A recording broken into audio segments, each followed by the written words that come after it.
आज काफी देर हो गई है। बच्चे घर पर परेशान हो रहे होंगे। मैं जल्दी जल्दी कदम बढ़ाती हूँ। माँ, आज आपको आने में देर हो गई। माँ, पानी पी लो, आप बहुत थक गई होंगी। सीता बेटी, आज ज्यादा काम होने की वजह से इसीलिए देर हो गई। माँ, मुझे बड़ी भूख लगी है। तुम कुछ खाने को लाई हो तो मुझे दो ना। हाँ मोहन बेटा, ये लो, अपनी दोनों बहनों के साथ बांट कर खा लो। माँ, आप भी खाओ ना, आपको भी भूख लगी होगी। हाँ बच्चों, तुम खाओ, मैं भी खा लूंगी। अगली सुबह शांता अपने बच्चों को स्कूल भेजकर अपने काम पर चली जाती है। इसी तरह शांता रोज मजदूरी पर जाती है और अपने बच्चों का खर्च चलाती है। सीता को अपनी माँ की बड़ी फिक्र होती थी। वो भी अपनी माँ की मदद करना चाहती थी। इसीलिए सीता छुप छुप कर मिट्टी के छोटे छोटे खिलौने बनाया करती थी। माँ, आप पूरा दिन काम करके थक जाती होंगी। मैं भी आपका हाथ बटाना चाहती हूँ। सीता बेटी, तुम अपनी पढ़ाई पर ध्यान दो।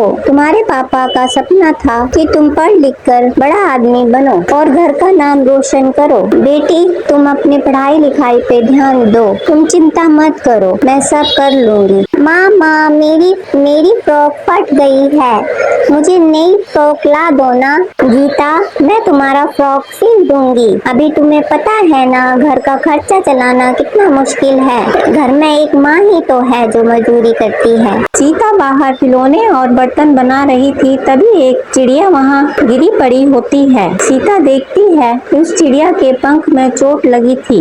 अरे चिड़िया रानी, तुम्हारे पंख में तो बड़ी चोट लगी है। आओ मेरे पास आओ, मैं तुम्हारे पंखों में दवा लगा देती हूँ। आओ थोड़ा पानी पी लो, मैं तुम्हें कुछ खाने को भी देती हूँ। सीता दीदी, ये चिड़िया कहाँ से आई? इसके चोट कैसे लगी? सीता दीदी, जब तक ये चिड़िया ठीक नहीं होती तब तक हम इसे अपने ही घर में रखेंगे। जब तक इसके पंख पूरी तरह ठीक ना हो जाएं और ये उड़ ना सके तब तक हम इसे अपने ही घर रखेंगे। कुछ ही दिनों में चिड़िया ठीक हो जाती है और उसके पंख ठीक हो जाते हैं और उड़ने लगती है। चिड़िया के पंख अब पूरी तरह ठीक हो चुके थे। वो सबसे अलविदा लेकर जंगल की ओर उड़ जाती है।